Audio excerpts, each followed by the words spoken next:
Hello everyone, Schmeichel Phelps here, back to talk to you about similar polygons. And let's just say I know a thing or two about similarities. First thing we're talking about is a similarity ratio. That's the ratio of the lengths of the corresponding sides of similar polygons. Now we'll get into similar polygons more in a second, but for right now, just know that a similarity ratio is when you create a ratio of the lengths of the corresponding sides of two similar polygons. So if I'm saying that this quadrilateral ABCD is similar to this quadrilateral EFGH, then I can just set up ratios of their corresponding sides, and those ratios, each one of them, would simplify down to the same similarity ratio. Now let's talk a little bit more about similarity. So two polygons are similar if and only if their corresponding angles are congruent and their corresponding sides are proportional. So let's look at an example down here. We have quadrilateral ABCD and quadrilateral EFGH, and we are given that this quadrilateral ABCD is similar to this quadrilateral EFGH. Now because they are similar, we know that their corresponding angles must be congruent to one another. So how can you tell which angle corresponds with which? By this similarity statement. Angle A corresponds with angle E, angle B corresponds with angle F, angle C corresponds with angle G, angle D corresponds with angle H. And because these two quadrilaterals are similar, we know that the corresponding angles must be congruent. So angle A must be congruent to angle E, angle B must be congruent to angle F, angle C must be congruent to angle G, angle D must be congruent to angle H. We also know that the corresponding sides must be proportional in two similar polygons. So if we know that these two quadrilaterals are similar to one another, then their corresponding sides must be proportional. Meaning, if I were to create a similarity ratio between the measure of segment AB and its corresponding side in the other quadrilateral, the measure of segment EF, and I simplify that ratio all the way down, it's going to equal the exact same ratio between any other two pairs of corresponding sides. So the measure of segment BC over the measure of segment FG. If I were to simplify that down, that would equal the measure of segment AB over the measure of segment EF simplified. Same thing with the measure of segment CD over the measure of segment GH. If I were to create that ratio, simplify it down, it would equal the same ratio as the other two pairs of corresponding sides. And same thing with the measure of segment DA and the measure of segment HE. If I were to create a ratio between those two corresponding sides and simplify it down, it would equal the exact same thing that we got when we simplified the ratios of the other three pairs of corresponding sides. Remember, if you're looking for corresponding sides and they give you a similarity statement like this, you know that segment AB will correspond to segment EF. You know that segment BC will correspond to segment FG. Segment CD will correspond with segment GH, and segment AD will correspond with segment EH. In similarity statements, just like in congruent statements, the order of these vertices matter. It tells you what corresponds to what. Now let's talk about the perimeters of Similar Polygons Theorem. This says if two polygons are similar, then their perimeters are proportional to the scale factor between them. So first thing you need to know is that when it says scale factor, that's the same thing as the similarity ratio. And we said we get that by creating a ratio between two corresponding sides in similar polygons. So the measure of segment AB over the measure of segment EF, the measure of segment BC over the measure of segment FG, and so on. Those would create similarity ratios, which we can also call scale factors. Now, what this theorem is trying to tell you is that if you have two similar polygons, quadrilateral ABCD is similar to quadrilateral EFGH. If we know these are similar and we know the perimeter of each of them, what we can do is create a ratio of those two perimeters. So the perimeter of quadrilateral ABCD, we put over the perimeter of quadrilateral EFGH. This theorem is saying that ratio, if I were to simplify it down, it's the exact same ratio you get when you find the similarity ratio between these two polygons, meaning that I could set up a ratio between any two corresponding sides, simplify that ratio down, and it would be the exact same thing as the ratio of the perimeters simplified. So again, the ratio of the perimeters simplified is equal to the ratio of the corresponding sides simplified. Schmeichel Phelps says, don't forget your floaties. Time for examples. Now, example 1 says, given the following trapezoids, where trapezoid ABCD is similar to trapezoid AFGH, complete the congruence and proportion statements. So this is just testing your knowledge on similar polygons. What do you know about two similar polygons? Well, in order for two polygons to be similar, the corresponding angles must be congruent and the corresponding side lengths must be proportional. So here, we are trying to complete this congruent statement. Angle ABC, this angle right here in our red trapezoid, has to be congruent to which angle in our black trapezoid? Well, there's two ways to do this. One would be to look at your figure and just judge which angle corresponds with which angle, but that's not always your best bet because sometimes in the book or on tests, they try to flip the figures around to try to trick you. Your best bet is always to look at your similarity statement. So this similarity statement right here is the perfect way to determine which angle in our big red trapezoid is congruent to which angle in our small black trapezoid. And that's because the order matters in our similarity statement. We know that angle ABC has to correspond with angle AFG. Therefore, if these two trapezoids are similar, we know that angle ABC has to be congruent to angle AFG. And you could always double check that with your figure. Does it look like angle ABC, this angle right here, corresponds with angle AFG, this angle right here? Yeah, and it looks like they are congruent as well. Perfect. Part B, doing the same thing. Angle GHA is the one we're looking at this time. Angle GHA would be this angle in our small black trapezoid. So if we want to determine which angle corresponds with that in our big trapezoid, we look at our similarity statement. Angle GHA would have to correspond with angle CDA, meaning that if these two trapezoids are similar, angle GHA would have to be congruent to angle CDA. And we can always confirm that with our figure here. Angle GHA does look like it corresponds with angle CDA over here, and they do look to be congruent.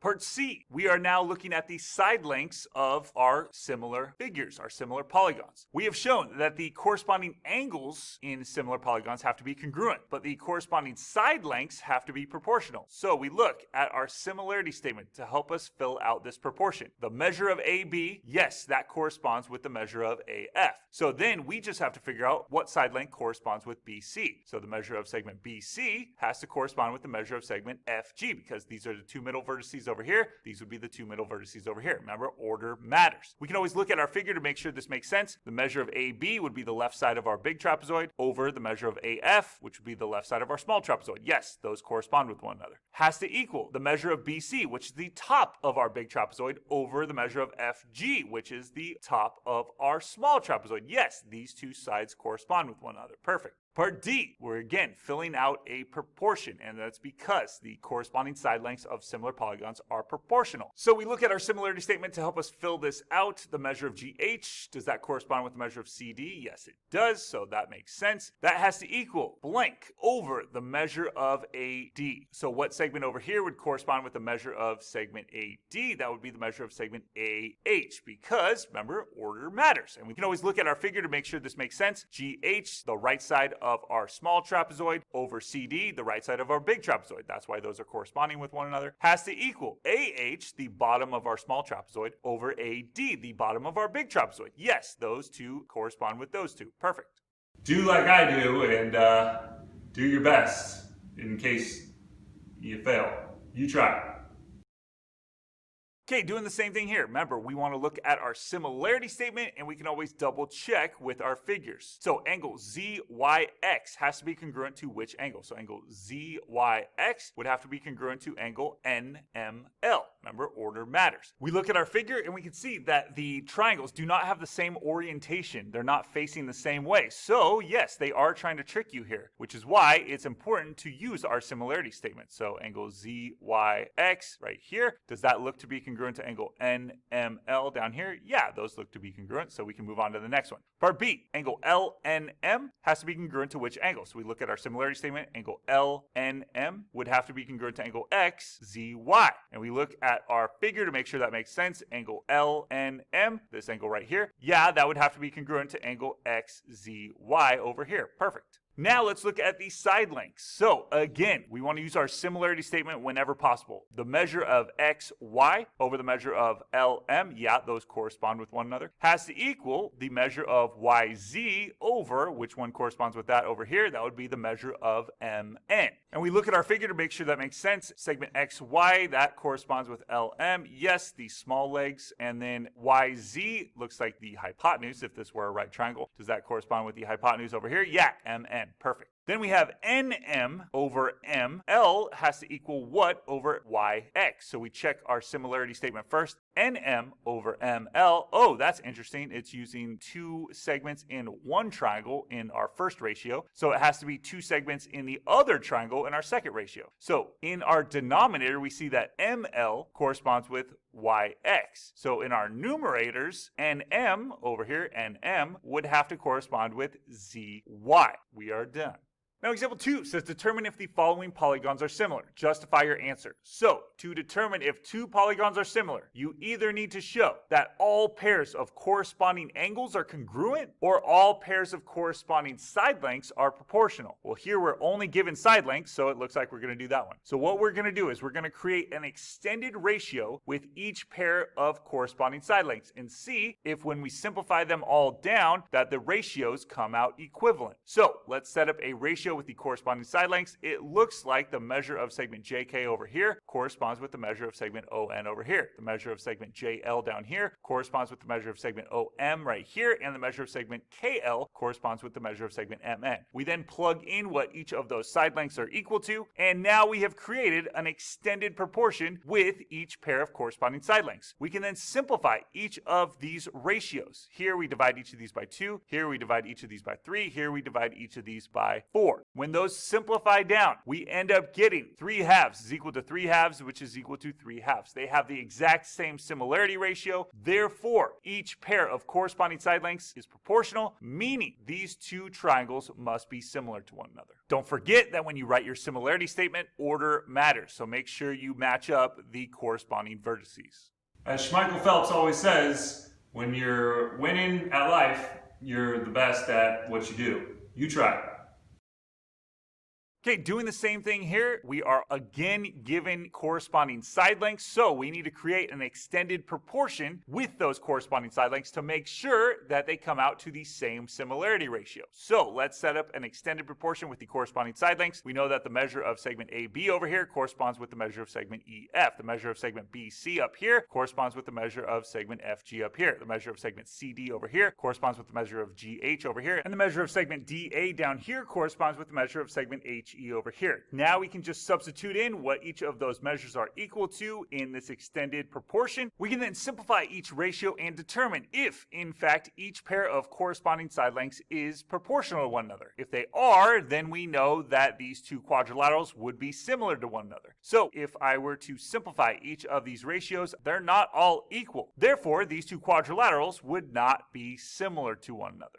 Now, example 3 says, given triangle ABC is similar to triangle DEF, find the measure of segment AC. So, we are given two triangles, and we need to solve for the measure of this segment, meaning we need to figure out what X is. So, how do we create an equation to solve for X? Well, if you know two triangles are similar, and you're given side lengths, we can create a proportion, because all pairs of corresponding side lengths are proportional. So, how do we create a proportion here? Well, it looks like, based on the figure over here, that the measure of segment AC corresponds with the measure of segment DF, and we can always check our similarity statement. Is that true? Measure of segment AC, does that correspond with DF? Yes, it does. So that could be one of our ratios. The other side length we're given is the measure of segment AB, and it looks like it corresponds with the measure of segment DE. We check our similarity statement. Yes, that checks out. So let's create a proportion. The measure of segment AB over the measure of segment DE is equal to the measure of segment AC over the measure of segment DF. We then plug in what each of those are equal to in our proportion,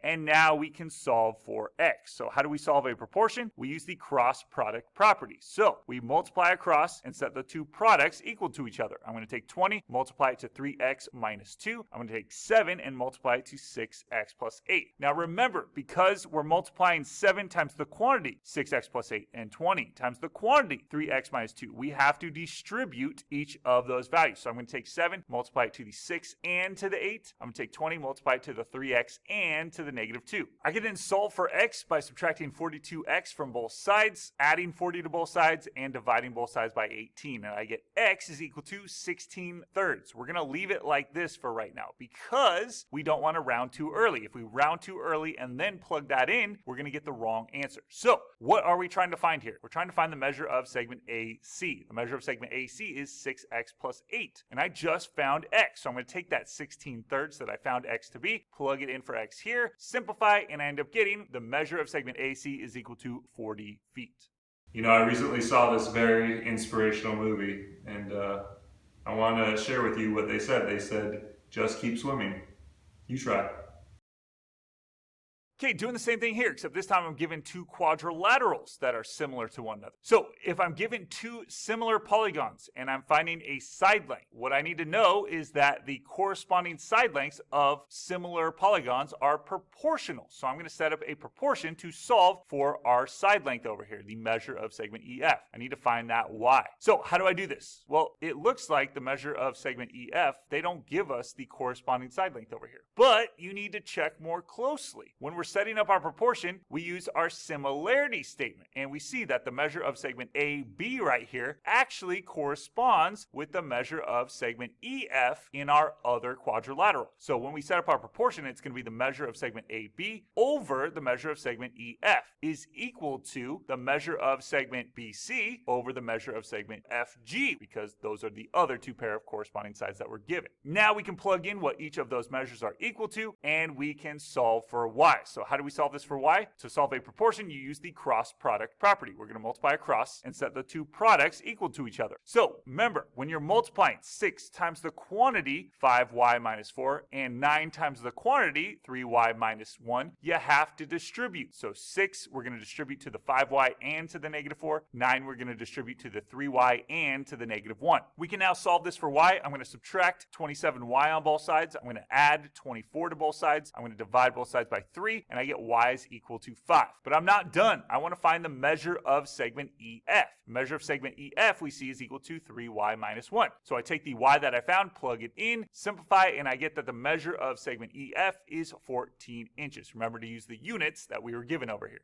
Now, example 4 says find the perimeter of triangle OMN if triangle JKL is similar to triangle OMN. So we are given two separate triangles, and we are trying to find the perimeter of this small triangle down here. Now, in order to find the perimeter of triangle OMN down here, we clearly need to figure out what this missing side length is, the measure of segment ON. So in order to find the measure of a missing side length, if you're given two similar triangles or similar polygons, you can set up a proportion to solve for that missing side length, because the measures of the corresponding side lengths of similar polygons must be proportional. Now be careful when you're setting up your proportion. This is one of those problems where they're tricking you. They're trying to get you to set up the wrong proportion. Always use your similarity statement to set up your proportion whenever possible. When we're setting up our proportion, we need ON to be part of our proportion, because that's what we're trying to find, the measure of segment ON. So how do we do this? Well, the measure of segment ON, that corresponds with the measure of segment JL. And again, the measure of segment JL and the measure of segment ON, those don't look like they would correspond with one another. But we go by our similarity statement because that's in a specific order. The order matters here. So one of our ratios in our proportion is going to be the measure of segment JL over the measure of segment ON. The other side of your proportion, I could just use the measure of segment JK, and I can put that over the measure of segment OM. Now I plug in what each of those values are equal to. We don't have a value for the measure of segment ON, so I'm just going to use X in that case. So I plug those in, and now I can solve for X, or the measure of segment ON.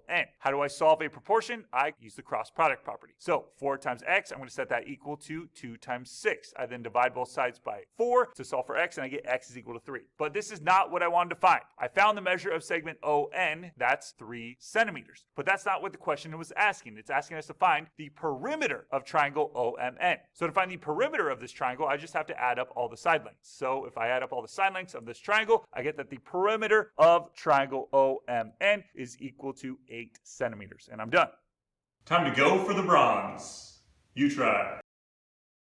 Okay, doing the same thing here, except this time we're given two similar parallelograms, and we want to find the perimeter of our larger parallelogram up here. Well, the good thing is that in a parallelogram, opposite sides are congruent. So if this side length up here is 5 inches, then we know its opposite side down here also has to be 5 inches. So to find the perimeter here, we just have to figure out one of these given side lengths, because if we figure out one, we know the other one has to be congruent. So since we are given two similar polygons, we know that the corresponding side lengths of similar polygons polygons have to be proportional. So we can set up a proportion based on the corresponding side lengths. So we look at our similarity statement. I know that the measure of segment BC right here corresponds with the measure of segment FG up here. So that will be one ratio in our proportion. Well, what's the other one going to be? Well, we look at our figure. We either need the measure of segment AB or the measure of segment CD. Well, the only measure we're given down here is the measure of segment EF. The measure of segment EF we see corresponds with the measure of segment AB. So that needs to be our other ratio. So we're going to say the measure of segment AB over the measure of segment EF has to equal the measure of segment BC over the measure of segment FG. We then plug in what each of those values are equal to. We don't have anything for the measure of segment AB, so I'm just going to call it X for right now. So we plug in those measures, and now we can solve for X, or the measure of segment AB. To solve a proportion, we use the cross product property. We just multiply across, set those products equal to each other. So 5 times 1.5, we're going to set equal to 2 times X. We then solve for X by dividing both sides by 2. We get X is equal to 3.75, or in this case, the measure of segment AB is equal to 3.75 inches. Now, that did not answer the question. The question was to find the perimeter of parallelogram ABCD. So how do we find the perimeter of this parallelogram? We just add up all the given side lengths. Oh, we're still missing a given side length, the measure of segment CD. Well, we know in a parallelogram, opposite sides are congruent. So if the measure of segment AB is 3.75 inches, then the opposite side, the measure of segment CD, must also be 3.75 inches. So we just add up all of those side length measures. We end up getting that the perimeter of parallelogram ABCD is 17.5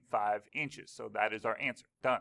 Now example 5 says trapezoid LMNO is similar to trapezoid HEFG. The perimeter of trapezoid LMNO is 80 meters and the perimeter of trapezoid HEFG is 60 meters. Find the measure of segment FG. So this question wants you to find the measure of segment FG over here. So we clearly need to figure out what A is. So how do we find A? We need to set up an equation to solve for A. So based on what we've been doing, we obviously need to set up a proportion using our similar figures here. But in this case, we are only given two sets of corresponding side lengths, the measure of segment NO and the measure of segment FG. We're given another side length, but we're not given the side length that corresponds to that. So how do we set up a proportion? Well, this is testing your knowledge on the perimeters of similar polygons. If you recall, the ratio of the perimeters of similar polygons is equal to the similarity ratio, or the scale factor between the corresponding sides. So if I wanted to set up my proportion here, I can set up a proportion based on these corresponding side lengths and our perimeters. So the measure of segment NO over the measure of segment FG is equal to the perimeter of trapezoid LMNO over the perimeter of trapezoid HEFG. We then plug in what each of those things are equal to, and we can actually simplify this a little bit further, because if we use the cross product property right away, this would actually be pretty big numbers to work with. We want to make it a little easier on ourselves. So how do we simplify 80 over 60? Well, we can divide each of those by 20, and we end up getting 4/3. Now we can solve for A using the cross product property. To use the cross product property, we just multiply across and set the two products equal to one another. So 32 times 3, we're going to set equal to 4 times the quantity, 6A plus 5. Now remember here, we have to distribute the 4 to the 6A and to the 5. We can then solve for A by subtracting 20 on both sides, dividing both sides by 24. We get A is equal to 19/6. Now that's not what it wanted us to find. It wants us to find the measure of segment FG. So we take 19/6, plug it in for A in the measure of segment FG. We simplify and we end up getting that the measure of segment FG is equal to 24 meters. I obviously can't afford real goggles like Michael Phelps, so why don't you try? So this time, we are given that the similarity ratio between the red and the blue triangles down here is 4:3, and the perimeter of the blue triangle is 123.8 feet. And we want to find the perimeter of the red triangle. So how does this work? Well, this is just testing your knowledge on the ratio of the perimeters of two similar polygons. We know that the ratio of the perimeters of two similar polygons is equal to your similarity ratio. So just based on that alone, we can set up a proportion and solve for our missing perimeter. So what is the perimeter of our blue triangle? That's 123.8 feet. The perimeter of our red triangle, we don't know, so we're going to call it X. So when we set up our proportion here with our similarity ratio and our perimeters, our similarity ratio is 4/3, and that's going to be equal to the ratio of our perimeters. And since it's 4/3, it has to be equal to the larger perimeter over the smaller perimeter. So it's going to be X over 123.8. We can then solve this by using the cross product property. We're going to multiply across, set the two products equal to each other. We're going to go 4 times 123.8 is equal to 3 times X. We then divide both sides by 3, and we get x is approximately equal to 165.07. But that's not what we were trying to find. We were trying to find the perimeter of the red triangle. So we're going to say the perimeter of our red triangle is approximately equal to 165.07 feet.